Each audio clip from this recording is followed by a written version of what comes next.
ഖുർആനിൽ അവസാനമായി ഇറങ്ങിയ ആയത്തിലും അള്ളാഹു പഠിപ്പിക്കുന്നത് വത്തഖൂ യൗമൻ തുർജഊന ഫീഹി ഇലല്ലാഹ്, നിങ്ങൾ അള്ളാഹുവിലേക്ക് മടങ്ങേണ്ട ഒരു ദിനം, ആ ദിവസത്തെക്കുറിച്ച് എപ്പോഴും ഓർമ്മ വേണം. അവിടെയാണ് നമ്മൾ വിജയിക്കേണ്ടത്. ഇന്ന് നമുക്ക് കുറേ ജയവിളികളോ ആരവങ്ങളോ സബ്സ്ക്രിപ്ഷനോ വ്യൂവേഴ്സോ കിട്ടിയതുകൊണ്ട് പ്രത്യേകിച്ച് കാര്യം ഇല്ല. നമുക്ക് അള്ളാഹുവിലേക്ക് മടങ്ങേണ്ട ദിവസം പുതുമാരനായി നല്ലവരായി സ്വാലിഹായി പോവാനാവണം. അതാണ് വത്തഖൂ യൗമൻ തുർജഊന ഫീഹി ഇലല്ലാഹ്. അവിടെ അള്ളാഹുവിൻ്റെ കരുണ ലഭിച്ച് സ്വർഗം ലഭിക്കണം. അള്ളാഹുവിൻ്റെ റഹ്മത്ത്, ആ റഹ്മത്തിൻ്റെ മാസമാണ് റമദാൻ. അള്ളാഹുവിൻ്റെ കരുണയില്ലാതെ ആർക്കും സ്വർഗത്തിലെത്താൻ പറ്റില്ല. ഒരു മനുഷ്യനും അവൻ്റെ നന്മ കൊണ്ടോ സുഹൃത്തുക്കൾ കൊണ്ടോ സ്വർഗത്തിലെത്താൻ പറ്റില്ല. വലാ അൻത യാ റസൂലല്ലാഹ്, തങ്ങളും അങ്ങനെ തന്നെയാണോ? കർമ്മങ്ങളെ കൊണ്ട് സ്വർഗത്തിൽ പോകില്ല എന്ന വിഷയത്തിൽ തങ്ങളും എല്ലാവരെയും പോലെ തങ്ങളും സ്വർഗത്തിലെത്തില്ലേ കർമ്മങ്ങൾ കൊണ്ട്? വലാ അന ഇല്ലാ അൻ യതഗമ്മദനി, എനിക്ക് അല്ലാഹു റഹ്മത്ത് തന്നാലല്ലാതെ ആർക്കാണെങ്കിലും സ്വർഗം കിട്ടണമെങ്കിൽ അല്ലാഹുവിൻ്റെ റഹ്മത്ത് വേണം. സ്വർഗത്തിലെ സ്ഥാനമാനങ്ങൾ അവരവരുടെ കർമ്മങ്ങൾക്കനുസരിച്ച് ശരിയാണ്, ലഭിക്കും. പക്ഷേ സ്വർഗപ്രവേശനം ലഭിക്കുന്നത് ഓരോരുത്തർക്കും അള്ളാഹുവിൻ്റെ റഹ്മത്ത് ലഭിച്ചാൽ മാത്രമാണ്. ഒരാളുടെയും കർമ്മങ്ങൾ കൊണ്ടല്ല സ്വർഗത്തിലെത്തുന്നത്. ജസാഅൻ ബിമാ കാനൂ യഅമലൂൻ എന്ന് പറഞ്ഞാൽ അതിൻ്റെ അർത്ഥം സ്വർഗത്തിലെ ദറജകൾ, സ്വർഗത്തിലെ സ്ഥാനമാനങ്ങൾ, അത് കർമ്മങ്ങൾക്കനുസരിച്ച് ഏറ്റവ്യത്യാസം ഉണ്ടാകും. പക്ഷേ സ്വർഗത്തിൻ്റെ എൻട്രി, സ്വർഗപ്രവേശനം, അത് അള്ളാഹുവിൻ്റെ റഹ്മത്തിൻ്റെ ഫലത്തിൽ മാത്രമാണ്. ആ റഹ്മത്ത് നമുക്ക് ലഭിക്കണം. അത് ചോദിച്ച് വാങ്ങാനുള്ള മാസമാണ് റമദാൻ. അള്ളാഹുവിൻ്റെ ഒരു റഹ്മത്ത് മാത്രമേ ഈ ഭൂലോകത്ത് ഇറങ്ങിയിട്ടുള്ളൂ. ഉമ്മമാർക്ക് കുഞ്ഞുങ്ങൾ കരയുമ്പോൾ മനസ്സിൽ കരുണ വരുന്നത്, ഒരു കുട്ടിയെ കാണുമ്പോൾ നമുക്ക് സ്നേഹം വരുന്നത്, ഒരു പിഞ്ചു പെയ്തൽ നടു റോഡിലിട്ട് ആരോ ഉപേക്ഷിച്ചു പോയാൽ ആ കുട്ടിയെ സംരക്ഷിക്കണമെന്ന് നമുക്ക് തോന്നുന്നത്, ഇതെല്ലാം അള്ളാഹുവിൻ്റെ ഒരു റഹ്മത്ത് മാത്രമാണ്. ഈ ലോകത്ത് ബില്യൺ കണക്കിന് കോടിക്കണക്കിന് മനുഷ്യരുണ്ട്. അവർക്കെല്ലാം അവരുടെ മക്കളോട്, ഭാര്യയോട്, ഭർത്താവിനോട്, അനുചരരോട്, അനുജത്തിമാരോട് സ്നേഹമുണ്ട്. അതൊക്കെ അള്ളാഹുവിൻ്റെ ഒരു റഹ്മത്തിൻ്റെ ചെറിയ ചെറിയ പാർട്ടുകളാണ്. തൻ്റെ പശുക്കിടാവിനെ ചവിട്ടാതിരിക്കുന്നത് തള്ള എന്തുകൊണ്ട് ചവിട്ടുന്നില്ല? അത് അള്ളാഹു ആ പശുവിന് കൊടുത്ത ഒരു റഹ്മത്ത് കൊണ്ടാണ്. ഇങ്ങനെ ഏത് കരുണ എടുത്തു നോക്കിയാലും അള്ളാഹുവിൻ്റെ വിശാലമായ 100 റഹ്മത്തിലെ ഒരു ചെറിയ പാർട്ട് മാത്രമേ ഇവിടെ ഇറങ്ങിയിട്ടുള്ളൂ. അള്ളാഹു ഇല്ലെന്ന് പറയുന്നവർക്കും അള്ളാഹു ഉണ്ടെന്ന് പറയുന്നവർക്കും അള്ളാഹു ഇലാഹാണെന്ന് വിശ്വസിക്കുന്നവർക്കുമെല്ലാം സൂര്യപ്രകാശം നൽകുന്നത് ആ ഒരു റഹ്മത്തിൻ്റെ ചെറിയ ഭാഗമാണ്. വെള്ളം നൽകുന്നത്, വായു നൽകുന്നത്, അന്നം നൽകുന്നത്. എന്തിനധികം നമ്മുടെ വായിലുള്ള ഉമിനീര് വറ്റിയാൽ സംസാരശേഷി ഉണ്ടാവില്ല. ആ മനുഷ്യരുടെ ഉമിനീര് വറ്റാതെ സംരക്ഷിക്കുന്നത് അള്ളാഹുവിൻ്റെ 100 റഹ്മത്തിൽ ഇവിടെ ഇറക്കിയ ഒരു റഹ്മത്തിൽ നിന്നുള്ള ഒരു പാർട്ടാണ്. കണ്ണിലുള്ള വെള്ളം, കണ്ണുനീര് വറ്റിയാൽ കാഴ്ച നഷ്ടപ്പെടും. ഇവിടെയുള്ള കോടിക്കണക്കിന് ജീവികൾക്ക് കാഴ്ച നൽകുന്നത് അള്ളാഹുവിൻ്റെ റഹ്മത്താണ്. നമ്മുടെ ശരീരത്തിൽ 3/4 വെള്ളമാണ് എന്ന് നമ്മൾ പഠിക്കുമ്പോഴും ശരീരത്തിൽ ധാരാളം സുഷിരങ്ങൾ ഉണ്ടായിട്ടും ഉള്ളിലുള്ള വെള്ളം പുറത്തേക്ക് പമ്പ് ചെയ്യുന്നില്ല. അത് അള്ളാഹുവിൻ്റെ റഹ്മത്താണ്. കണ്ണിലുള്ള വെള്ളത്തിൻ്റെ രസം ഉപ്പ് രസമാണ്. കണ്ണീരെന്നെങ്കിലും ഒലിച്ചൊലിച്ച് നമ്മുടെ ചുണ്ടിലേക്ക് എത്തിയാൽ അവിടെ ഉപ്പ് രസമാണ് അനുഭവിക്കുക. ജലദോഷം ഒന്ന് കൂടിയിട്ട് മൂക്കിൽ നിന്ന് വെള്ളം വന്നാൽ അതിനും രസം ഉപ്പ് രസം തന്നെ. എന്നാൽ ചെവിയിലുള്ളതാണെങ്കിൽ അതിൻ്റെ ടേസ്റ്റ് കടുപ്പപ്പെട്ട ഉപ്പ് രസമാണ്. ഈ രസങ്ങൾ ഒരിക്കലും ഉമിനീരിനല്ല കൊടുക്കുന്നില്ല. അങ്ങനെ ഉമിനീരിനും ഉപ്പ് രസമാണെങ്കിൽ പിന്നെന്തിനാ നമ്മൾ ഐസ്ക്രീം കഴിക്കണത്? അതിന് ഉപ്പ് രസമാണെങ്കിൽ എന്ത് ടേസ്റ്റ് ഉണ്ടാവില്ല? അത് ഏത് ഫ്ലേവർ ആണെങ്കിലും, ഡാഫോഡിൽസ് ആണെങ്കിലും സ്ട്രോബെറി ആണെങ്കിലും, അത് കഴിക്കുമ്പോൾ ഉപ്പാണ് നമുക്ക് ടേസ്റ്റ് തോന്നുന്നെങ്കിൽ നിങ്ങൾ നോക്കൂ, ഈ ദ്വാരങ്ങളിൽ നിന്നെല്ലാം വ്യത്യസ്തമാണ് നമ്മുടെ വായ. ഇതൊക്കെ അള്ളാഹുവിൻ്റെ വിശാലമായ ഒരു റഹ്മത്ത് മാത്രമാണ് എന്ന് പറയുമ്പോൾ ബാക്കിയുള്ള 99 റഹ്മത്ത് മുഅ്മിനീങ്ങൾക്ക് മാത്രം ഖാസ്സായ പരലോകത്തെ റഹ്മത്ത് അത് നമുക്ക് ലഭിക്കണം. അത് ചോദിച്ചു വാങ്ങാൻ, അത് ജീവിച്ചു വാങ്ങാനുള്ള മാസം കൂടിയാണ് വിശുദ്ധ റമദാൻ. അതെങ്ങനെയാണ് നമുക്ക് റഹ്മത്ത് ലഭിക്കുക? ഈ 3 ദിവസത്തെ പ്രഭാഷണം ഉദ്ദേശിക്കുന്നത് തന്നെ അല്ലാഹുവിൻ്റെ റഹ്മത്ത് ലഭിക്കാൻ നമ്മുടെ ജീവിതത്തിൽ എന്താണ് ഉണ്ടാവേണ്ടത് എന്നതിനെ കുറിച്ചാണ്. അല്ലാഹുമ്മ അർഹംനി യാ അർഹമർ റഹീമീൻ എന്ന ദുആ മാത്രം നമ്മുടെ ജീവിതത്തിൽ പോരാ, അത് വേണം. അതോടൊപ്പം തന്നെ നമുക്ക് ചില തഖല്ലുഖുകൾ ഉണ്ടാവണം. റഹ്മാനായ റബ്ബ്, റഹീമായ റബ്ബ്, റഊഫായ റബ്ബ് എന്ന് അല്ലാഹുവിനെ കാരുണ്യവാനായ റബ്ബ് എന്ന് പരിചയപ്പെടുത്തുമ്പോൾ ആ കരുണ നമ്മുടെ ജീവിതത്തിൽ ഉണ്ടാവണം. ആ സ്വഭാവം നമ്മുടെ ജീവിതത്തിലേക്ക് കൊണ്ടുവരണം. അതാണ് മൻ അഹ്സ്വാഹ ദഖലൽ ജന്ന.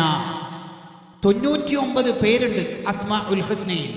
ആ പേരുകളെല്ലാം ജീവിതത്തിന്റെ ഭാഗമാകുമ്പോൾ ദഖലൽ ജന്ന, അയാൾ സ്വർഗത്തിലെത്തുകയാണ്. യാ റഹ്മാനു യാ അല്ലാഹ്, യാ റഹീമു യാ അല്ലാഹ് എന്ന് നമ്മൾ അല്ലാഹുവിൻ്റെ കരുണ വെച്ചുകൊണ്ട് അല്ലാഹുവിനെ വിളിക്കുമ്പോൾ ആ കരുണയുടെ പാർട്ട് നമ്മുടെ ജീവിതത്തിൽ കൂടി ഉണ്ടാവണം. അങ്ങനെ നമ്മുടെ ജീവിതത്തിൽ ഉണ്ടാവേണ്ട 10 കാര്യങ്ങളെ സൂചിപ്പിച്ച് തീരുമ്പോഴേക്ക് നമ്മുടെ 3 ദിവസത്തെ പ്രഭാഷണം അവസാനിക്കും. അത് നമ്മുടെ ജീവിതത്തിൽ ഉണ്ടാവണം. അപ്പോഴാണ് ഒരാൾക്ക് അല്ലാഹുവിൻ്റെ റഹ്മത്തുണ്ടാവുന്നത്. ഓരോ പേരിനും വിശാലമായ അർത്ഥങ്ങളുണ്ട്. ഉദാഹരണം പറഞ്ഞാൽ യാ മുഖീത്തു യാ അല്ലാഹ്, അല്ലാഹുവിൻ്റെ ഒരു പേരാണ് യാ മുഖീത്തു യാ അല്ലാഹ്. എന്താണ് അതിൻ്റെ അർത്ഥം? കൂത്ത് നൽകുന്ന അല്ലാഹ്. കൂത്ത് എന്ന് പറഞ്ഞാൽ ഭക്ഷണം നൽകുന്ന അല്ലാഹ്. ഇത് ചൊല്ലുന്ന ഒരാൾ ആ പേരിനോട് എങ്ങനെയാണ് നീതി പുലർത്തുക? ഭാര്യക്കും മക്കൾക്കും മര്യാദയ്ക്ക് ചെലവിന് കൊടുക്കുന്ന ആളാവണം. അപ്പോഴാണ് യാ മുഖീത്തു യാ അല്ലാഹ് എന്ന പേര് ചൊല്ലുമ്പോൾ അതിനോടൊരു തഖല്ലുഖ്, ആ സ്വഭാവം നമുക്കുണ്ടാവുന്നത്. ഭാര്യക്കും മക്കൾക്കും മര്യാദയ്ക്ക് ചെലവിന് കൊടുക്കാതെ ഇവൻ 1000 10,000 യാ മുഖീത്തു യാ അല്ലാഹ് ചൊല്ലിയാൽ അയാൾ രക്ഷപ്പെടുവോ? ഇല്ല. അമ്മൽ മുഈലു ഫലാ യജൂസു ഖുഊദുഹു അൻ മക്സബിൽ ലിഅയാലിഹി മുതവക്കില. കുടുംബനാഥൻ ഞാൻ അല്ലാഹനെ തവക്കുലാക്കി എന്ന് പറഞ്ഞ് നടക്കാൻ പറ്റുമോ? ഇല്ല. അയാൾ ജോലിക്ക് പോകണം, ഭാര്യ മക്കൾക്ക് മര്യാദയ്ക്ക് ചെലവിന് കൊടുക്കണം. അപ്പോഴാണ് യാ മുഖീത്തു യാ അല്ലാഹ് എന്ന പേര് ജീവിതത്തിൽ അന്വർത്ഥമാവുന്നത്. ഇങ്ങനെ വിശാലമായ ഒരു ലോകമാണ് അസ്മാഉൽ ഹുസ്നയുടെ ലോകം. ആ ഭാഗത്തേക്ക് ഞാനിപ്പോൾ കടക്കുന്നില്ല. ഞാൻ പറഞ്ഞു വരുന്നത് നമ്മുടെ ജീവിതത്തിൽ അല്ലാഹുവിൻ്റെ റഹ്മത്തുണ്ടാവണം, അല്ലാഹുവിൻ്റെ കരുണ കിട്ടണം. അല്ലാഹുവിൻ്റെ കരുണ കിട്ടാതായാൽ ഈമാനോടെ മരിക്കാൻ പറ്റില്ല, ഖബറിൽ രക്ഷപ്പെടാൻ പറ്റില്ല, സ്വർഗത്തിലെത്താൻ പറ്റില്ല. അമലുണ്ടോ ഇല്ലയോ എന്നുള്ളതല്ല മാനദണ്ഡം. അല്ലാഹുവിൻ്റെ റഹ്മത്ത് നമുക്ക് ലഭിച്ചിരിക്കണം. അതിനെന്താ നമ്മൾ ചെയ്യേണ്ടത്? 10 കാര്യങ്ങളെ സൂചിപ്പിക്കാൻ ആരംഭിക്കുകയാണ്. 1, അല്ലാഹു തന്നെ വിശുദ്ധ ഖുർആനിൽ പറഞ്ഞല്ലോ, ഇന്ന റഹ്മത്തുല്ലാഹി ഖരീബും മിനൽ മുഹ്സിനീൻ. അല്ലാഹുവിൻ്റെ റഹ്മത്ത് കിട്ടുന്നത് ആർക്കാണ്? ഖരീബും മിനൽ മുഹ്സിനീൻ. മുഹ്സിനായ ആൾക്കാണ് അല്ലാഹുവിൻ്റെ റഹ്മത്ത് കിട്ടുന്നത്. എന്ന് പറഞ്ഞാൽ ഒരാളുടെ ജീവിതത്തിൽ ഇഹ്സാൻ ഉണ്ടെങ്കിൽ അയാൾക്ക് അല്ലാഹുവിൻ്റെ റഹ്മത്ത് കിട്ടും. ആദ്യം നമ്മുടെ ജീവിതത്തിൽ വേണ്ടത് ഇഹ്സാൻ. ഇഹ്സാൻ വല്ലാഹു യുഹിബ്ബുൽ മുഹ്സിനീൻ. ഖുർആനിൽ എത്ര സ്ഥലത്ത് നമുക്കത് കാണാം. അല്ലാഹുവിന് മുഹ്സിനീങ്ങളെ വല്ലാതെ ഇഷ്ടമാണ്. നമ്മുടെ ജീവിതത്തിൽ ഒന്നാമത് വേണ്ടത് ഇഹ്സാനാണ്. എന്താണ് ഇഹ്സാൻ? വിശാലമായ അർത്ഥമുള്ള ഒരു ടേമാണ് ഇഹ്സാൻ എന്നുള്ളത്. അതിൻ്റെ ഒന്നാമത്തെ അർത്ഥം അൻ തഅ്ബുദല്ലാഹ കഅന്നക തറാഹു വഇൻ ലം തകുൻ തറാഹു ഫഇന്നഹു യറാക. അൻ തഅ്ബുദല്ലാഹ, അൻ തഅ്ബുദല്ലാഹ, നീ ഏത് കാര്യം ചെയ്യുമ്പോഴും കഅന്നക തറാഹു, നീ അല്ലാഹുവിനെ അങ്ങോട്ട് കാണുന്നത് പോലെ ചെയ്യണം.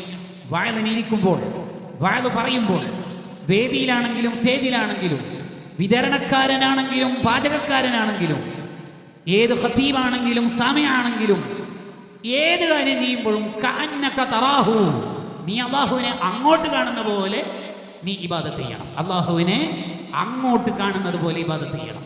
അല്ലാഹു എന്തായാലും നിന്നെ ഇങ്ങോട്ട് കാണുന്നുണ്ട്, അതുമാത്രം പോരാ, നിന്റെ ഡിഗ്രി വർദ്ധിക്കണം.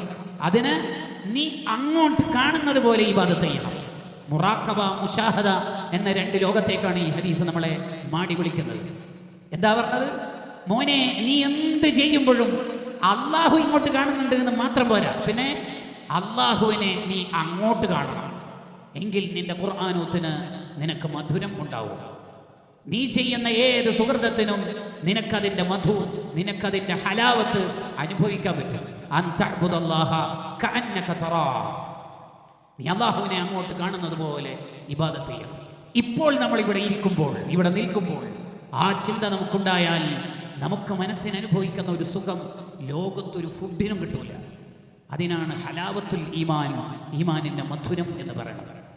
അത് നമുക്ക് തിയറി പറഞ്ഞാൽ പെട്ടെന്ന് ക്ലിക്കാവില്ല. അത് പ്രാക്ടിക്കലി ലൈഫിൽ ഇംപ്ലിമെന്റ് ചെയ്തവരെ ഉദാഹരണത്തിന് കൊണ്ടുവരുമ്പോഴാണ് നമുക്കും അതിൻ്റെ ഒരു ബോധ്യം ഉണ്ടാവുന്നത്. ഉദാഹരണം പറഞ്ഞാൽ ബിലാൽ ഇബ്നു റബാഹ് റളിയല്ലാഹു അൻഹുവിനെ ഇസ്ലാം പുൽകിയതിൻ്റെ പേരിൽ ഉമയ്യത്ത് ചുട്ടുപൊള്ളുന്ന മണലിൽ കിടത്തി പാറക്കല്ല് വെച്ച് ശിക്ഷിക്കുമ്പോൾ നിർബന്ധിക്കുകയാണ്. ലാത്ത, ഉസ്സ, മനാത്ത അത്തരം ബിംബങ്ങളുടെ പേര് പറയണം എന്ന് പറഞ്ഞ് നിർബന്ധിക്കുമ്പോൾ ബിലാൽ റളിയല്ലാഹു അൻഹു ആ ശിക്ഷയെ മധുരത്തോടെ ഏറ്റുവാങ്ങിയിട്ട് ശരീരം പൊള്ളലേൽക്കുന്ന സമയത്തും അല്ലാഹു അഹദ്, അല്ലാഹു അഹദ്, അല്ലാഹു അഹദ് എന്ന് പറയുന്നുണ്ട്. അതാണ് മധുരം എന്ന് പറയുന്നത്. അതാണ് ഹലാവത്തുൽ ഈമാൻ, ഈമാനിന്റെ മധുരം. അതേ ബിലാൽ റളിയല്ലാഹു അൻഹു വഫാത്താകുമ്പോൾ ഭാര്യ കരയുന്നുണ്ട്. വാ ഹുസ്ന, എൻ്റെ പ്രിയതമൻ പോവുകയാണല്ലോ എന്ന് പറഞ്ഞ് കരയാണ്. അപ്പോഴാണ് ബിലാൽ റളിയല്ലാഹു അൻഹു തിരിച്ചു കൊടുക്കുന്ന മറുപടി, എന്താ മോളെ കരയണത്?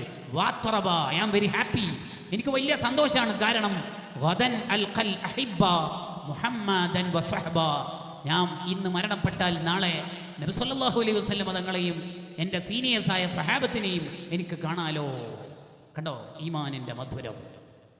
അപ്പൊ നമുക്ക് മനസ്സിലായി ഈമാൻ എന്ന് പറഞ്ഞാൽ രണ്ടെണ്ണാണ്: മധുരം അനുഭവിക്കുന്ന മുഅ്മിനീങ്ങളും മധുരം അനുഭവിക്കാത്ത മുഅ്മിനീങ്ങളും.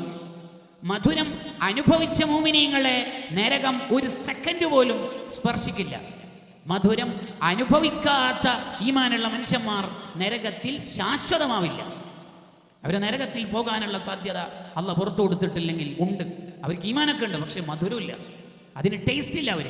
അവർ നരകത്തിൽ ശാശ്വതമാവില്ല, കാലാകാലം കിടക്കൂല. കാരണം അവരുടെ ഹൃദയത്തിൽ ഈമാൻ ഉണ്ടല്ലോ.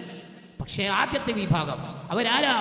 ഒരു സെക്കൻഡ് പോലും നരകം ടച്ച് ചെയ്യാത്തവർ, നരകം ടച്ച് ചെയ്യാത്തവർ. അവരെല്ലാം അള്ളാഹുവിന് വേണ്ടി ചെയ്യുന്നവരാണ്. അള്ളാഹുവിനെ അങ്ങോട്ട് കാണുന്നത് പോലെ ഇബാദത്ത് എടുക്കുന്നവർ. ഇതിനാണ് ഇഹ്സാൻ അതിൻ്റെ പരിപൂർണതയിൽ എത്തുന്നത്. ഈ ഹദീസിന്റെ ബാക്കിയിൽ കാണാം, അൻതഅ്ബുദല്ലാഹ കഅന്നക തറാഹു, നീ അള്ളാഹുവിനെ കാണുന്ന പോലെ ഇബാദത്ത് ചെയ്യണം. മോനെ, വഇല്ലം തകുൻ തറാഹു, അള്ളാഹ് നിന്നെ കാണുന്നുണ്ട് എന്നുള്ള ബോധം നിനക്ക് നഷ്ടപ്പെടരുത്. എങ്ങനെ?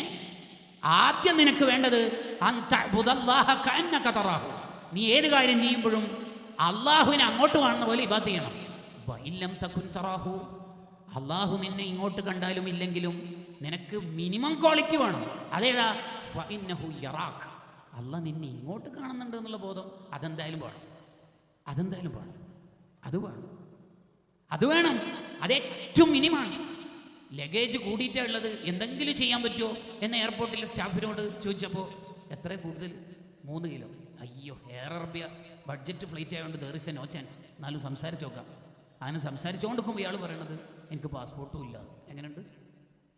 എങ്ങനെയുണ്ട്? അടിസ്ഥാനമാണല്ലോ ഈ പാസ്പോർട്ട് എന്ന് പറയുന്നത് ഒരു യാത്രക്ക്. അതില്ലെങ്കിൽ പിന്നെന്ത്? അതാണ് ഈ ഹദീസിൻ്റെ ലാസ്റ്റ് പറയണത്.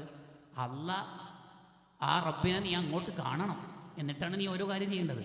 അത് കണ്ടാലും ഇല്ലെങ്കിലും അള്ളാഹ് ഇങ്ങോട്ട് കാണുന്നുണ്ട് എന്നുള്ളത് അതെന്തായാലും വേണം, അത് നിർബന്ധം. എങ്കിലേ ഇഹ്സാനിൻ്റെ പാർട്ട് കിട്ടുള്ളൂ. അങ്ങനെ പറഞ്ഞാൽ അതിൻ്റെ അർത്ഥം അള്ളാഹ് എന്തായാലും ഇങ്ങോട്ട് കാണും. അങ്ങനെ കണ്ടുകൊണ്ട് നീ നന്നാവില്ല. മറിച്ച് അള്ളാഹ് കാണുന്നുണ്ട് എന്ന് നിനക്ക് ബോധം വേണം. അള്ളാഹ് കണ്ടുകൊണ്ട് നീ നന്നാവും. ഉദാഹരണത്തിന് 3 ചെറുപ്പക്കാര് ബൈക്ക് എടുത്തിട്ട് പോകുന്നു. ഓടിക്കുന്നവനിക്ക് ലൈസൻസ് ഇല്ല, ഇൻഷൂർ കഴിഞ്ഞിട്ടുണ്ട്, പുക പരിശോധിച്ച പേപ്പറില്ല, 3ാമത്തെ തെറ്റ്. ആർക്കും ഹെൽമെറ്റ് ഇല്ല, 4. ബൈക്കിന് മിററും ഇല്ല, 5. ബൈക്കിൽ 4 പോലീസുകാർ പോലീസ് വാഹനത്തിൽ. ഇതെല്ലാം കാണുന്നുണ്ട്. ഇവരുടെ കുതിരക്കളി. ഓടട്ടെ, എത്ര വരെ പോകാമെന്നറിയാലോ, കാണണമല്ലോ. അങ്ങനെ പോലീസുകാർ വിചാരിച്ചുകൊണ്ടൊന്നും ഇവരുടെ കളി നിൽക്കില്ല. എന്തുകൊണ്ട്? പോലീസുകാർ അങ്ങോട്ട് കണ്ടിട്ട് കാര്യമില്ല. പോലീസ് നമ്മളെ കാണുന്നുണ്ട് എന്നുള്ളത് കാണാൻ അവർക്ക് കണ്ണു വേണം. അതില്ലല്ലോ, ബൈക്കിന് മിററില്ലല്ലോ. പിന്നെ എങ്ങനെ കാണും? അള്ളാഹ് നമ്മളെ മാത്രം കണ്ടാൽ പോരാ, അള്ളാഹ് നമ്മളെ കാണുന്നുണ്ട് എന്നുള്ളത് നമുക്കും തോന്നണം. അങ്ങനെ തോന്നുമ്പോൾ പിന്നെ ലൈറ്റ് ഓഫ് ആക്കിയിട്ട് ഹറാമൊന്നും കാണില്ല, ഇല്ലല്ലോ, ഇല്ല. അതാണ് ഇഹ്സാൻ. ഇന്ന റഹ്മത്തുള്ളാഹി ഖരീബും മിനൽ മുഹ്സിനീൻ. അങ്ങനെ ഇഹ്സാനുള്ള മനുഷ്യന്മാർക്ക് അള്ളാഹുവിൻ്റെ റഹ്മത്ത് തീർച്ചയായിട്ടും കിട്ടും. അവർക്ക് റഹ്മത്തിൻ്റെ പത്താവണമെന്നോ തീർന്നാൽ എന്തെങ്കിലും പ്രശ്നമുണ്ടോ എന്നൊന്നുമില്ല. അത് എല്ലാ കാലത്തും മുഹ്സിനായാൽ ഇഹ്സാനുള്ളവരാണെങ്കിൽ അള്ളാഹുവിൻ്റെ റഹ്മത്ത് അവർക്ക് കിട്ടിക്കൊണ്ടിരിക്കും. അതാണ് നമ്മളാവേണ്ടത്. ചെയ്യുന്നത് മുഴുവനും അള്ളാഹുവിന് വേണ്ടിയാണ്. അതിന് തന്നെയാണ് ഇഖ്ലാസ് എന്ന് പറയുന്നത്.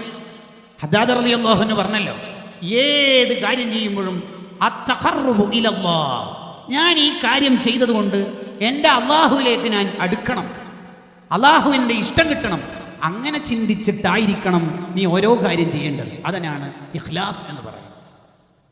ആര് പുകഴ്ത്തിയാലും ആര് ഇകഴ്ത്തിയാലും, ആര് നിനക്ക് പൂവ് തന്നാലും ലൈക്ക് തന്നാലും, എത്ര വ്യൂവേഴ്സ് കൂടിയാലും ഇല്ലെങ്കിലും, ഇസ്തിവാഉ സിർരി വൽ അലാനിയ, രഹസ്യത്തിലും പരസ്യത്തിലും അള്ളാഹുവിന് വേണ്ടി ജീവിക്കണം. ആരെങ്കിലും സോപ്പിടാൻ വേണ്ടി, ആരെങ്കിലും പറ്റിക്കാൻ വേണ്ടി എന്തെങ്കിലും ചെയ്താൽ നമ്മുടെ ഖൽബിൽ നിന്ന് സത്യസന്ധത നഷ്ടപ്പെട്ടു പോകുമെന്ന് കിതാബുകളിൽ കാണാം. നന്നായി ശ്രദ്ധിക്കേണ്ട കാലാണ്.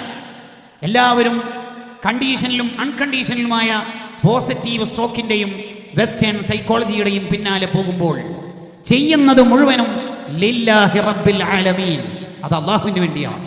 കൊടുക്കുന്നത്, കൊടുക്കാതിരിക്കുന്നത്, വാങ്ങുന്നത് എല്ലാം അള്ളാഹുവിന് വേണ്ടിയാവണം. അതാണ് മുഹ്സിൻ എന്ന് പറയുന്നതിൻ്റെ താല്പര്യം. ഹദ്ദാദ് റളിയല്ലാഹു അൻഹുവിനോട് ഒരാൾ ചോദിച്ചു, ഞാൻ ഇന്നാലിന്നൊരു സ്ഥലത്ത് പള്ളി എടുക്കണം എന്ന് വിചാരിക്കുന്നുണ്ട്, ഉസ്താദിൻ്റെ അഭിപ്രായം എന്താണ്? ഹദ്ദാദ് റളിയല്ലാഹു അൻഹു പറഞ്ഞു, ഇഖ്ലാസ് ഉണ്ടെങ്കിൽ പള്ളി എടുത്തോളി, അതിനെന്താ ഇപ്പോൾ കുഴപ്പം? തസ്ബീത്തുൽ ഫുആദ് എന്ന കിതാബിലുണ്ട് ഈ ചരിത്രം. എടുത്തോളി, ഇഖ്ലാസ് ഉണ്ടോ? ആ ഇഖ്ലാസൊക്കെ ഉണ്ട്, എന്നെ എടുത്തോളി, കുഴപ്പമൊന്നുമില്ല. ഞാനൊരു ചോദ്യം ചോദിക്കട്ടെ? ഹദ്ദാദ് ഇമാം ചോദിച്ചു, ഒരു ചോദ്യം ചോദിച്ചോളി. എല്ലാ പണവും ആ പള്ളിക്ക് വേണ്ടി നീ ചെലവഴിച്ചു. അതിൻ്റെ ഉദ്ഘാടനത്തിൻ്റെ തൊട്ട് മുമ്പ് ജസ്റ്റ് മെഹ്റാബിൽ ഒരു ഫാൻ ആവശ്യമുണ്ട്, ഒരു വാൾ ഫാൻ ചുമരിന് ഫിറ്റ് ചെയ്ത്. ആകെ ചെറിയ റേറ്റേ ഉള്ളൂ, 10-25 ലക്ഷം ചിലവാക്കിയ നിനക്ക് ആ 2500 ഫാനിന് വലിയ പ്രശ്നമുണ്ടോ? അപ്പോഴാണ് ഒരാൾ വന്നിട്ട് പറയണത്, പ്ലീസ് നിങ്ങൾ ഫുള്ള് ചിലവാക്കിയത്, എനിക്ക് ഒറ്റൊന്ന് ഈ ഫാൻ പ്ലീസ്. അപ്പം നിങ്ങൾക്ക് കൊടുക്കാൻ മടിയുണ്ട്, എന്നാലും അയാൾ ആ റിക്വസ്റ്റിൻ്റെ മുന്നിൽ ആയിക്കോട്ടെ എന്ന് പറഞ്ഞു. അയാളാണ് ആ ഫാൻ ചിലവാക്കിയത്, ഫാൻ്റെ പണം. അങ്ങനെ പള്ളി ഉദ്ഘാടനത്തിൻ്റെ ഉദ്ഘാടന അധ്യക്ഷ, ആമുഖ, മുഖ്യ പ്രഭാഷണങ്ങളിലെല്ലാം ആ ഫാന് കൊടുത്ത ആളെ കുറിച്ച് ഭയങ്കര പുകഴ്ത്തൽ, നിന്നെക്കുറിച്ച് കാമാമുണ്ടെന്നില്ല, അത് നിനക്ക് സഹിക്കുമെന്ന് വെച്ചു. അത് സാധ്യതയില്ല, ഇല്ലല്ലോ മോൻ, ഇപ്പം പള്ളി എടുക്കാനായിട്ടില്ല കേട്ടോ, കല്ല് സെറ്റായിട്ടില്ല, സിമെന്റ് സെറ്റായിട്ടില്ല, എവിടെ? ഖൽബിൽ. അഖ്ലിസ് വദാ അല്ലാ തുരീദ ബിത്വഅത്തിൻ ഇല്ല തഖറബ മിൻ ഇലാഹിക ദിൽകിലാ ലാ തഖ്സിദൻ മഅഹു ഇലാ അർദിദ് ദുനാ കസനാഇഹിം ഔ നഹ്വി ദാക തവസ്സുലാ. ആരുടെയും പുകഴ്ത്തലിന് വേണ്ടിയല്ല, ഒരാളുടെ മുന്നിലും സെലിബ്രേറ്റ് ചെയ്യാവാനല്ല. അതിനല്ല നമ്മൾ ചാരിറ്റി ഫോർ ചാരിറ്റിയുടെ കാലത്ത് നമ്മൾ ചെയ്യുന്നത് മുഴുവനും അള്ളാഹുവിന് വേണ്ടിയാവണം. അള്ളാഹുവിൻ്റെ മുന്നിൽ സെലിബ്രേറ്റ് ചെയ്യാവണം. നമുക്ക് നാട്ടുകാരുടെ മുമ്പിലല്ല, ഒരാളെയും ബോധിപ്പിക്കാനല്ല. കണ്ടില്ലേ, അലി സൈനുൽ ആബിദീൻ റളിയല്ലാഹു അൻഹു മഹാനവറുകൾ വഫാത്തായപ്പോൾ 100 കണക്കിന് കുടുംബങ്ങൾക്ക് എത്തുന്ന ഭക്ഷണ കിറ്റ് നിന്നുപോയി. അപ്പോഴാണ് ആ പാവങ്ങൾക്കടക്കം അറിയുന്നത്, ഇത്ര കാലവും പാതിരാക്ക് ഭക്ഷണത്തിൻ്റെ കിറ്റെത്തിച്ചത് മഹാനാണ്. അതുവരെ ഒരു മനുഷ്യൻ അറിയില്ല, ഒരാളും അറിയില്ല, ഒരു ചാനലിലും റിപ്പോർട്ട് വന്നില്ല. ആ മഹാനെ മയ്യത്ത് കുളിപ്പിക്കുമ്പോൾ ആ മഹാന്റെ ഷോൾഡറിൽ കാണുകയാണ്, 2 ഷോൾഡറിലും കറുത്ത പാടുകൾ, ഭക്ഷണത്തിൻ്റെ കിറ്റ് പാവങ്ങൾക്ക് ചുമന്നതിൻ്റെ അടയാളങ്ങൾ, ജീവിച്ചതിൻ്റെ അടയാളങ്ങൾ. ഇതാണ് ഇഹ്സാൻ. ചെയ്യുന്നതല്ല അല്ലാഹുവിന് വേണ്ടി. എനിക്ക് പിന്നെ ളുഹ നിസ്കരിച്ചാൽ ഒരു കട്ടൻ നിർബന്ധമാണ്. ഈ കട്ടൻ നിർബന്ധവും സുന്നത്തും ആയിക്കോട്ടെ, ആ ളുഹ എന്തിനാണ് കൊണ്ടുവന്നതെന്നുള്ളതാണ് കാര്യം. എല്ലാ റജബിലും എനിക്ക് അജ്മീറിൽ പോയാലേ റാഹത്താവും. ഈ ഇടങ്ങ് പോയിക്കോളെ, എന്തിനേയും പറയാൻ നിൽക്കുന്നു. എന്തിനാ പറയണത്? ഇല്ല, ഞാൻ അന്നേരം പള്ളിയിലാണ് ഉണ്ടാവുക, അന്നേരം വിളിച്ചിട്ട് കാര്യമില്ല. എന്തിനാ അത് നമ്മൾ പറയണത്? കണ്ട മിസ് കോളിൽ തിരിച്ചു വിളിച്ചിട്ട് വിളിച്ചിരുന്നു അല്ലേ, ഞാൻ അന്നേരം ഖുർആൻ ഓതുകയായിരുന്നു. അതെന്തിനാ പറയണത്? അറിഞ്ഞോ അറിയാതെയോ നമ്മളിൽ ഉള്ള കുറേ അസുഖങ്ങളുണ്ട്, അതെല്ലാം കഴുകിക്കളയണം. എന്നിട്ട് മുഹ്സിനാവണം. എങ്കിൽ റഹ്മത്തിൻ്റെ 10 തീർന്നു എന്നതുകൊണ്ട് ടെൻഷനാവാനൊന്നുമില്ല. ഇന്ന റഹ്മത്തുല്ലാഹി ഖരീബും മിനൽ മുഹ്സിനീൻ, അവർക്ക് എപ്പോഴും റഹ്മത്തിൻ്റെ 10ആണ്. അത് ശഅബാനാണെങ്കിലും റമളാനാണെങ്കിലും മുഹ്സിനാവണം. തമീമുദ്ദാരി റളിയല്ലാഹു അൻഹുവിനോട് ഒരാൾ ചോദിച്ചു, നിങ്ങളെങ്ങനെ രാത്രിത്തെ നിസ്കാരത്തിൻ്റെ സ്റ്റൈൽ എങ്ങനെ? അതിന് മഹാന്റെ മറുപടി ദേഷ്യം പിടിക്കുകയായിരുന്നു. ഞാൻ രാത്രി നിസ്കരിക്കുക, എന്നിട്ട് നിന്റെ ഇന്റർവ്യൂവിൽ ഇങ്ങനെ പാട്ടാക്കുക. എന്തിനാ രാത്രി ഞാൻ നിസ്കരിക്കുന്നത്? രാത്രിയിൽ ഒരു റക്അത്ത് അള്ളാഹുവിൻ്റെ പൊരുത്തത്തിന് വേണ്ടി നിസ്കരിക്കുക, ഒരു മനുഷ്യൻ അത് അറിയാതിരിക്കുക, അതാണ് അഹബ്ബു ഇലയ്യ, എനിക്കിഷ്ടം. എന്തിനേക്കാൾ രാത്രി മുഴുവൻ നിസ്കരിച്ചിട്ട് നാട്ടുകാരോട് പാടുന്നതിനേക്കാൾ. കണ്ടോ ഇഹ്സാൻ, അതാണ് അള്ളാഹുവിന് വേണ്ടത്. അള്ളാഹ്ക്ക് കുറേ ഇബാദത്തോ കുറേ ജഗബൊഗകളോ അല്ല. പിന്നെ അള്ളാഹുവിന് വേണ്ടത് അടങ്ങി ഒതുങ്ങി ഇരുന്ന് ഒരാളും അറിയാത്ത രീതിയിൽ അയാൾ ഇബാദത്ത് ചെയ്യൽ, അതാണ് അള്ളാഹുവിന് വേണ്ടത്. അതാണ് സൂറത്തുൽ മുൽക്കിൽ അള്ളാഹ് പറയണത്, തബാറക്കല്ലദി ബിയദിഹിൽ മുൽക്ക്, സർവാധികാരവുമുള്ള റബ്ബിനാണ് എല്ലാ പരിശുദ്ധതയും. തബാറക്കല്ലദി ബിയദിഹിൽ മുൽക്ക് വഹുവ അലാ കുല്ലി ഷൈഇൻ ഖദീർ, സർവ കഴിവും അള്ളാഹുവിനുണ്ട്. അതുകൊണ്ടല്ലേ അമ്പിയാക്കൾക്ക് എത്ര മോചിതത്താ കൊടുത്തത്? അബൂജഹലുമാര് വന്നിട്ട് ചോദിച്ചില്ലേ, ചന്ദ്രനെ കഷ്ണാക്കാൻ പറ്റുമെന്ന്? പാറി നബിയായ അമ്രഡീൻ, ഞാനില്ലേ വഹുവ അലാ കുല്ലി ഷൈഇൻ ഖദീർ. കേട്ടോ, ചന്ദ്രനെ 2 കഷ്ണാക്കി കൊടുത്തു. വഹുവ അലാ കുല്ലി ഷൈഇൻ ഖദീർ. എന്നിട്ട് അള്ളാഹുവിന്റെ കഴിവ് മനസ്സിലാവാൻ വേണ്ടി നമ്മളോട് പറയാണ്, അല്ലദീ ഖലഖൽ മൗത വൽ ഹയാത്ത്, മരണത്തെയും ജീവിതത്തെയും കണക്കാക്കിയ റബ്ബ്. നിങ്ങൾക്ക് ആരെങ്കിലും ജീവിപ്പിക്കാൻ പറ്റുമോ? നീ ജീവിക്കണം ജനിക്കണം എന്ന് നിനക്ക് തീരുമാനിക്കാൻ പറ്റുമോ? ഇല്ല. ഞാൻ ഇന്ന ഉമ്മൻ്റെ ആളായിട്ട് ഞാൻ ജനിക്കുന്നില്ല, വേറെ ഉമ്മൻ്റെ ആൾ എന്ന് ഏതെങ്കിലും ഒരു വ്യത്യസ്തവുമായിട്ട് നടക്കുന്ന ഒരാൾക്ക് ചിന്തിക്കാൻ പറ്റുമോ? ഇല്ല. അല്ലദീ ഖലഖൽ മൗത വൽ ഹയാത്ത്, ഇതെല്ലാം കണക്കാക്കുന്നത് അല്ലാഹ്. എന്നിട്ട് അല്ലാഹ് പറയാ, ഈ ജീവിതവും മരണമൊക്കെ അല്ലാഹ് തന്നത് ലിയബ്ലുവക്കും അയ്യുക്കും അഹ്സനു അമല, ഇഹ്സാനുള്ളവരാരാണ് എന്ന് ചെക്ക് ചെയ്യാൻ വേണ്ടിയാണ് ഈ ലോകം തന്നെ ഞാൻ പഠിച്ചത്. അവിടെ വേണമെങ്കിൽ അള്ളാഹ്ക്ക് ലിയബ്ലുവക്കും അയ്യുക്കും അക്സറു അമല എന്ന് പറയാലോ, കുറേ അമല്. അത് അള്ളാഹ്ക്ക് വേണ്ടല്ലോ. അങ്ങനെ കുറേ അമല് വേണം എന്നുണ്ടെങ്കിൽ 18-ാം വയസ്സിൽ റൂഹ് ആരുടെയും പിടിക്കാൻ പാടില്ലല്ലോ. അവർക്ക് കുറേ അമല് ചെയ്യാൻ കഴിയില്ലല്ലോ. 75-ാം വയസ്സിൽ റൂഹ് പിടിക്കാൻ അയക്കുന്ന അസ്രായിലിനെ, അതേ അസ്രായിലിനെ 18-ാം വയസ്സുള്ളവരെയും റൂഹ് പിടിക്കാൻ അയക്കുന്നില്ലേ? ഉണ്ട്. അള്ളാഹ്ക്ക് വേണ്ടത് അക്സറു അമലല്ല, അയ്യുക്കും അഹ്സനു അമല. ചെയ്യുന്നത് എത്ര ചെറുതാണെങ്കിലും അത് അള്ളാഹുവിൻ്റെ പൊരുത്തത്തിന് വേണ്ടി ചെയ്യണം, അതാണ് വേണ്ടത്. അള്ളാഹുവിൻ്റെ ഇഷ്ടത്തിന് വേണ്ടി ചെയ്യണം. അതാണ് ഹദ്ദാദ് ഇമാം പറഞ്ഞത്, ഏത് കാര്യം ചെയ്യുമ്പോഴും ഒരൊറ്റ ഉദ്ദേശം മാത്രം നമ്മുടെ ഖൽബിൽ, അതെന്റെ അത്തഖർറുബു ഇലല്ലാഹ്, അള്ളാഹുവിലേക്ക് ഞാൻ ഈ കാര്യം കൊണ്ട് അടുക്കണം. ഈ വയലിന് വന്നതുകൊണ്ട്, ഈ സ്വതഖ ചെയ്തതുകൊണ്ട്, ഈ പ്രാവശ്യം റബീഉൽ അവ്വലിൽ ഉംറക്ക് പോയതുകൊണ്ട്, മദീന സിയാറത്ത് ചെയ്തതുകൊണ്ട് ഒരൊറ്റ താല്പര്യം, അതെ എല്ലാ കൊല്ലവും ഞാൻ മദീനയിൽ പോകുന്നുണ്ട് എന്ന് പറയാനാണോ? അല്ല. വേറെ ആർക്കെങ്കിലും ഞാൻ ഭയങ്കര മഹബത്തുള്ള ആളാണ് എന്ന് തോന്നാനാണോ? അതൊന്നും അല്ല. അത്തഖർറുബു ഇലല്ലാഹ്. അപ്പോൾ മദഹ് പാടുന്ന ആൾക്കാർ, നല്ല ഈണത്തിൽ ബാങ്ക് കൊടുക്കുന്ന ആൾക്കാരെ അകം അറിയുന്ന ഉസ്താദുമാർ ചിലപ്പോൾ അവരെ വിളിച്ചിട്ട് പറയും, മോനെ, മുത്തല്ലിമായ മോൻ ഇങ്ങോട്ട് വാ, സാധാരണക്കാരനായ മോനല്ലേ, ഇങ്ങോട്ട് വാ, നീ ഇനി മുതൽ മദഹ് പാടാനും ആ ബാങ്ക് കൊടുക്കാനൊന്നും പോകണ്ട. ഷെഹ്റാൻ ഇമാം റളിയല്ലാഹു അൻഹു പറയാ, ഇങ്ങനെ ചില കുട്ടികളോട് ഉസ്താദുമാർ ഉപദേശിച്ചാൽ അവർ ചിന്തിക്കും, കൈഫ യഗ്മുറുനി ബി തർക്കി മദ്ഹിൻ നബി സല്ലല്ലാഹു അലൈഹി വസല്ലം, റസൂലുള്ളാഹിന്റെ മദ്ഹ് പാടണ്ടാന്നാ. അതെന്താ ഉസ്താദ് അങ്ങനെ പറയണത്? ഞാൻ റസൂലുള്ളാഹിന്റെ മദ്ഹല്ലേ പാടുന്നത് എന്ന് മോനെ നീ ചിന്തിക്കരുത്. കാരണം ആ ആലിമിന് നിന്റെ ഉള്ളറിയാം, ആ ഉസ്താദിന് നിന്റെ പഠനം മുഴുവൻ കൊളാവുമെന്ന് അറിയാം. അല്ലെങ്കിൽ നീ പണത്തിനോ വ്യൂവേഴ്സിനോ സബ്സ്ക്രിപ്ഷനോ കൂടാനുള്ള കളിയാണ് എന്നവർക്കറിയാം. അതുകൊണ്ടാണ് മോനെ നീ പാട്ട് പാടണ്ട, നീ ബാങ്ക് കൊടുക്കണ്ട എന്ന് പറയണത്. യഥാർത്ഥത്തിൽ നീ റസൂലുള്ളാഹിയിൽ നിന്ന് അകലുകയാണ്. നിന്നെ നബി സല്ലല്ലാഹു അലൈഹി വസല്ലം തങ്ങളിലേക്ക് അടുപ്പിക്കാനാണ് ആ ഉസ്താദ് ശ്രമിക്കുന്നത്. അതിനെ നീ നിഷ്കളങ്കമായിട്ട് തന്നെ ഏറ്റെടുത്ത് ചെയ്യുകയാണ് വേണ്ടത് എന്ന് ബഹ്ജത്തുൻ നുഫൂസി വൽ അഹ്ദാഖ് ഫീമാ തമയ്യസ ബിഹിൽ ഖൗമു മിനൽ ആദാബി വൽ അഖ്ലാഖ് എന്ന കിതാബിൽ അബ്ദുൽ വഹാബ് ഷെഹ്റാനി റഹ്മഹുല്ലാ സൂഫിയാക്കടെ സ്വഭാവം പറയുന്നിടത്ത് വിശദീകരിക്കുന്നുണ്ട്. അപ്പോൾ ചെയ്യുന്നത് മുഴുവനും അത് നല്ലതാണോ മോശമാണോ എന്നുള്ളതല്ല, ചെയ്യുന്നത് അള്ളാഹുവിന് വേണ്ടിയാണ്. അങ്ങനെ ഒരാൾക്ക് തോന്നുകയാണ് ഞാൻ മുഖ്ലിസാണ്, അയാൾ ആളെ കാണിക്കാൻ വേണ്ടി ചെയ്യുന്ന ആളാണെന്നാണ്. മുനാഫിഖിൻ്റെ ഏറ്റവും പ്രധാനപ്പെട്ട അടയാളങ്ങളെ പറയുന്ന സൂറത്താണ് സൂറത്തു മാഊൻ. മക്കത്തുനിന്നും മദീനത്തുനിന്നും പകുതി ആയത്തുകൾ ഇറങ്ങിയ സൂറത്താണ് സൂറത്തു മാഊൻ. അതിൽ മുനാഫിഖീങ്ങളുടെ അടയാളം പറയുന്നുണ്ട്. അതിലൊന്ന് പറയുന്നത് അറഅയ്തല്ലദീ യുകദ്ദിബു ബിദ്ദീൻ, ആഖിറ നാളിനെ കുറിച്ച് വിശ്വാസമില്ലാത്ത മനുഷ്യരെ നിങ്ങൾ കണ്ടിട്ടില്ലേ? ചിലരുടെ ബൈക്ക് ഓടിക്കുന്ന കണ്ടാൽ തോന്നും മരിക്കൂല. അമ്മാതിരി പോക്ക ബുഗാട്ടിയിലൊക്കെ എന്തെല്ലാം കൊലവിളി, എന്തെല്ലാം ജയവിളി. എല്ലാം മോനെ എൻഗേജ്മെന്റ് എന്ന് പറഞ്ഞാൽ നാളെ നീ മരിച്ചാലോ, കോളേജ് ലൈഫ് എന്ന് പറഞ്ഞാൽ നാളെ നീ മരിച്ചു പോയാലോ. അല്ല ഹാജിയാരെ, ലാസ്റ്റ് മോളെ കല്യാണം എന്ന് വിചാരിച്ച് എന്ത് കളിയാ കളിക്കണത്? മരിക്കണ്ടേ?